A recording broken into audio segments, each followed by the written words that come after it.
So Watchroom is screening with us this year at Sci Fi London as part of the Shorts program. Can you tell audiences what they're in store for? Sure. So Watchroom is about these 3 computer scientists who are testing artificial intelligence within the safety of a virtual reality simulation. Basically running these existential scenarios so that when they release this technology to the public, it's working for humanity and not against it. And at a certain point, measure twice, cut once. Let's roll this technology back. Let's get it right. And the AI learns the risk of being shut down and sort of turns the table on its creators. Oh, very cool, very cool. Yeah. And from a production point of view, what was a sci-fi film like to put together for a short? Complicated, and expensive, especially for a short. I think we really wanted to get the kind of elements of the artificial intelligence and the engineering, kind of computer science right, so that it felt kind of endemic to our core audience, so that while they watched it, they didn't feel like we were kind of doing them a disservice by mistreating kind of their daily craft.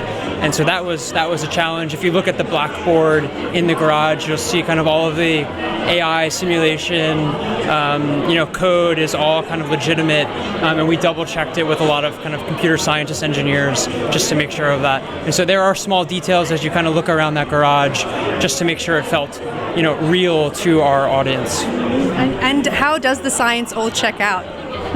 Well, to be clear, we are not AI scientists. However, we did check with some friends at some pretty prominent AI companies that we're literally not at liberty to say, but they verified at least that the spirit of what we were doing was right, and that's really, we wanted to do justice to not just Hollywood audience members, but people who work in the field. Right. So it's as authentic as possible. Yes. Right. And what were some of the production challenges? Any particular scenes that were really difficult that you stayed up all night worrying about? Well, okay, yeah, so there's one you didn't get to go to this one. So we shot on 2 coasts. We shot one half in New York or in Connecticut at his house growing up in their garage, and then there's a simulation which is this like beautiful cliff and water's crashing along an ocean shore. We shot that in San Francisco, and so the very last shot, there's this wonder, and the sun is setting.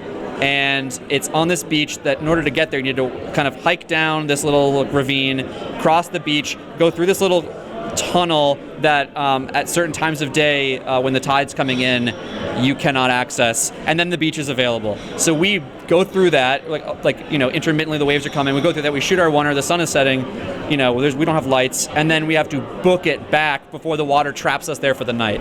Imagine getting trapped out there with all the gear, with all the people. It could have happened. I think the actors would have been the hardest to deal with. No. So you made it back alive. Yeah. Okay, and what is it like being able to put your film out into the world now and see it with audiences? It's wonderful. I mean, this is our UK premiere. We've never taken this internationally, and I couldn't think of a better festival to do this at, just because it's one of the preeminent sci-fi festivals. So it's been great to see people who love this genre coming out and seeing what they think of the film. Excellent. Well, we're really excited to have Watchroom screening as part of this year's festival, so everyone should stay tuned.